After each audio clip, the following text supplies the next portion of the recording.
अस्सलाम वालेकुम।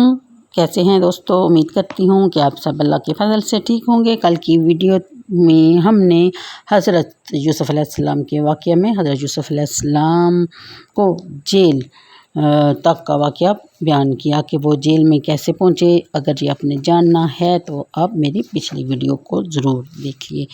जब हज़रत यूसुफ़ अलैहिस्सलाम जेल में हज़रत ज़ुलेखा के कहने पे डाले गए तो वहाँ जाते ही उन्होंने अपने इल्म का यानी ख्वाब की ताबीर जानने का इजहार कर दिया। आप जैसे ही आपको जेल में डाला गया तो आप दिन में रोज़ा रखते और रात को इबादत करते, लोगों को तबलीग करते कि अल्लाह की इबादत करो, बुतों की पूजा छोड़ दो। जब कोई जेल में बीमार होता और इसकी खबरगिरी भी करते, हर तरह से कैदियों का ख्याल रखते। लोगों का ये ख्याल हो गया था कि आपके पास सिर्फ ख्वाब की ताबीर का इल्म ही नहीं, आपके पास और भी बहुत से अलूम हैं, यानी आप गैब की ख़बरें भी देने पर कुदरत रखते थे और इससे मखलूक आजज़ है। जिसको अल्लाह ने गैबी इल्म अता फ़रमाया हो, इसके नज़दीक ख्वाबों की ताबीर क्या बड़ी बात है। इस वक्त आपने मोजज़े इजहार इसलिए फ़रमाया कि आप जान चुके थे कि दोनों में से एक सूली पर चढ़ा दिया जाएगा, कि आपने चाहा कि इसके कुफ्र से इसको निकाल कर इस्लाम में दाखिल कर दें। जब हज़रत यूसुफ़ अलैहिस्सलाम को कैद में डाला गया तो वहाँ आपके साथ दो आदमी थे जो कि शाह अज़ीम वलीद बिन नरवान अमलीकी का मतबख था और दूसरा इसी का साकी। इन पर ये इल्ज़ाम था कि उन्होंने बादशाह को जहर देना चाहा।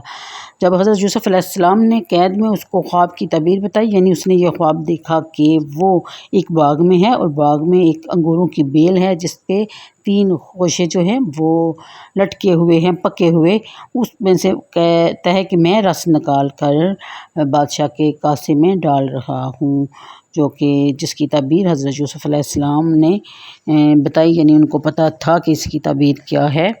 इससे हमें एक और मसला भी मालूम होता है कि अगर आलम अपने इल्म का इजहार इसलिए करे कि लोग इससे नफ़ा उठाएं तो ये जायज़ है।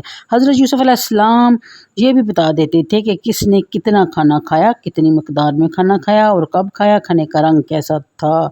और फिर उन्होंने ये बात भी बता दी कि वो ख़ानदान नबूवत से हैं और आप कि अबाउजदाद अम्बिया कराम में से हैं। आपका मकसद ये था कि वो आपकी दावत इस्लाम को कबूल कर लें और आपकी हदायत को मान लें। तौहीद इख्तियार करना और शिरक से बचना और तौहीद इबादत इलाही की दावत देने के बाद हज़रत यूसुफ़ अलैहिस्सलाम ने ख्वाब की ताबीर की तरफ तवज्जो फरमाई और कहा कि यानी बादशाह का साकी तो अपने ओहदे पर फायज कर दिया जाएगा और 3 होशे जो इसने देखे हैं इनके मुतल्लिक़ है कि वो दिन में इतने ही दिन और कैद खाने में रहेगा और 3 दिन के बाद बादशाह इसको बुला लेगा। चनाचा ऐसा ही हुआ। बाज़ मुफस्सिरीन ने यह भी लिखा है कि ख्वाब की ताबीर सुनकर दोनों ने कहा, हमने तो कोई ख्वाब देखा ही नहीं था, हम तो हंसी मजाक कर रहे थे। लेकिन हज़रत यूसुफ़ अलैहिस्सलाम ने फरमाया कि वही होगा जो मैंने आपको बताया है। अक्सर मुफस्सिरीन इस तरफ भी इशारा करते हैं कि इस वाक़े के बाद हज़रत यूसुफ़ 7 बरस और कैद में रहे और कुछ 5 बरस भी बताते हैं और इससे पहले भी कुछ रह चुके थे। जब अल्लाह को इनका कैद से निकालना मंजूर था तो बादशाह मिस्र ने एक अजीब ख्वाब देखा जिससे इसको बहुत परेशानी हुई। इसके मुल्क की साहरों, काहनों और ताबीर देने वालों को जमा किया गया, इनसे अपना ख्वाब बयान किया। बादशाह ने कहा कि मैंने देखा कि 7 मोटी गायें हैं, इनमें सूखी गाय हैं और यानी मोटी गायें जो हैं वो सूखी हुई गायों को खा रही हैं, यानी गायें ही गायों को खा रही हैं और 7 बालियाँ हरी हैं और 7 सूखी यानी खुशक हैं। बड़े दरबार में से अगर कोई मेरे ख्वाब की ताबीर जानता है तो मुझे इस ख्वाब की ताबीर बताए। लेकिन दरबार में से कोई भी इस ख्वाब की ताबीर ना बता सका। इतने में वही साकी जो कैद में हज़रत यूसुफ़ अलैहिस्सलाम के साथ था और अब बादशाह की खिदमत सर अंजाम दे रहा था, उसने कहा कि मैं एक ऐसे शख्स को जानता हूँ जो आपको ख्वाब की ताबीर हरफ बहरफ सही बताएगा। और साथ ही उसने कैद खाना में जो वाक़या पेश आया था, यानी जो ख्वाब उसने देखा था और जो ताबीर हज़रत यूसुफ़ अलैहिस्सलाम ने बताई थी, उसने उनको बतला दी। चनाचा हज़रत यूसुफ़ अलैहिस्सलाम को बुलाया गया और सारा माजरा पेश किया गया। हज़रत यूसुफ़ अलैहिस्सलाम आए और ख्वाब की ताबीर ये बताई कि इस साल फसल खूब होगी, 7 साल होती रहेगी और जो काटो इसे इसके بال میں رہنے دو، اور مگر تھوڑا جتنا کھا لو، پھر 7 برس کر یعنی جمع ہی رہنے دو، کیونکہ اگلے 7 برس جو ہیں وہ نہایت سختی کے آنے والے ہیں، یعنی قحط سالی کے آنے والے ہیں۔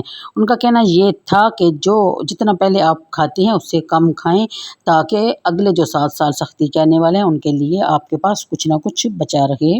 ان کی طرف دبلی گایوں اور سوکھی بالیوں میں اشارہ تھا اور ظاہرہ کر لیا تھا، اور پھر ان کے بعد 1 برس آئے گا جس میں لوگوں کو بھوکا رہنا پڑے گا، اور انگور اور تل والے زیتون کی یعنی جو اس نے بادشاہ نے خواب میں دیکھے تھے ان کی تعبیر انہوں نے یہ بتائی کہ انگور کا اور زیتون کا یہ سال کثیر خیر ہوگا، زمین سرسبز شاداب ہوگی، درخت خوب پھلیں گے۔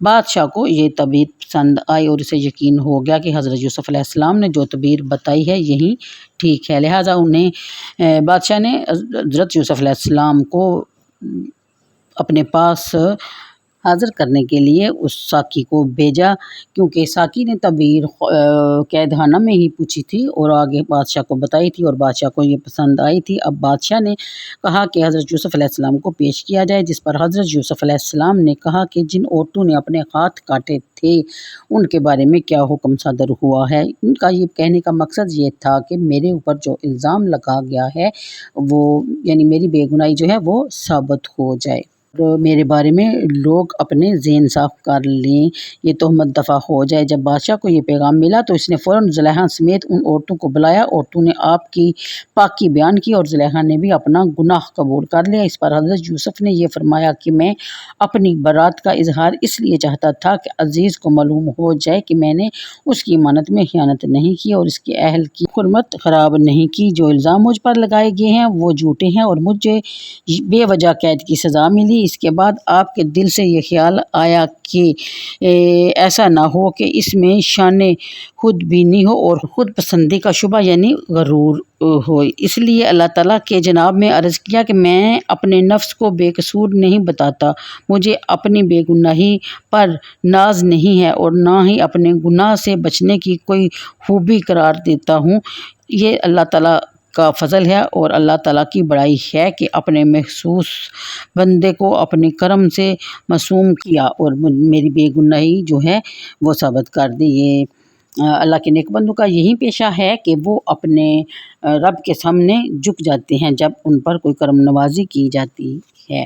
جب بادشاہ کو حضرت یوسف علیہ السلام کی امانتداری کا حال معلوم ہوا اور قیدیوں نے بھی لوگوں کے ساتھ جس کے ساتھ حسن سلوک کیا تھا سب کی خبریں بادشاہ نے اکٹھی کی، تو اس کے دل میں آپ کا بہت ہی عظیم اعتقاد پیدا ہوا۔ چنانچہ اس نے مصر زین کی ایک جماعت اور بہترین سواریاں اور شاہانہ ساز و سامان اور نفیس لباس لے کر قید خانہ بھیجی تاکہ حضرت یوسف علیہ السلام کی بڑی شان و شوکت کے ساتھ ایوان شاہی میں آمد ہو۔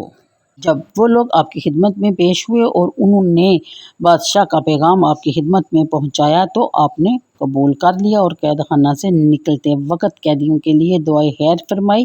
جب قید خانہ سے باہر نکلے تو باہر دروازے پر لکھا کہ یہ بلا کا گھر ہے، زندوں کی قبر اور دشمنوں کی بدگوئی اور سچوں کے لیے امتحان گاہ ہے۔ پھر غسل فرمایا اور پوشاک پہنی اور ایوان شاہی کی طرف روانہ ہوئے۔ جب قلعہ کے دروازے پر پہنچے تو فرمایا میرا رب مجھے کافی ہے، اس کی پناہ بڑی اور اس کی ثنا برتر ہے اور اس کے سوا کوئی معبود نہیں۔ پھر قلعہ میں داخل ہوئے اور خدا سے دعا کی کہ یا رب تیرے فضل سے اس کی بھلائی طلب کرتا ہوں، اس کی اور دوسروں کی برائی سے پناہ چاہتا ہوں۔ جب بادشاہ سے نظر ملی تو عربی میں سلام کیا۔ بادشاہ نے پوچھا کہ کون سی زبان جانتے ہو؟ آپ نے فرمایا میرے حضرت اسماعیل علیہ السلام کی زبان ہے یہ۔ پھر آپ نے عبرانی میں اس کے لیے دعا کی۔ اس نے پھر دریافت کیا کہ یہ کون سی زبان ہے؟ آپ نے فرمایا یہ میرے آبا کی زبان ہے۔ بادشاہ دونوں زبانیں ہی نہ سمجھ سکا باوجود اس کے کہ وہ 70 زبانیں جانتا تھا۔ تو آج کے لیے اتنا ہی، مجھے دیجیے اجازت۔ مزید جاننے کے لیے میرے چینل کو سبسکرائب کر لیں اور ویڈیو کو لائک اور شیئر کر دیں۔ انشاءاللہ آپ کو اور بہت سی معلوماتی ویڈیوز ملنے والی ہیں۔ اللہ حافظ۔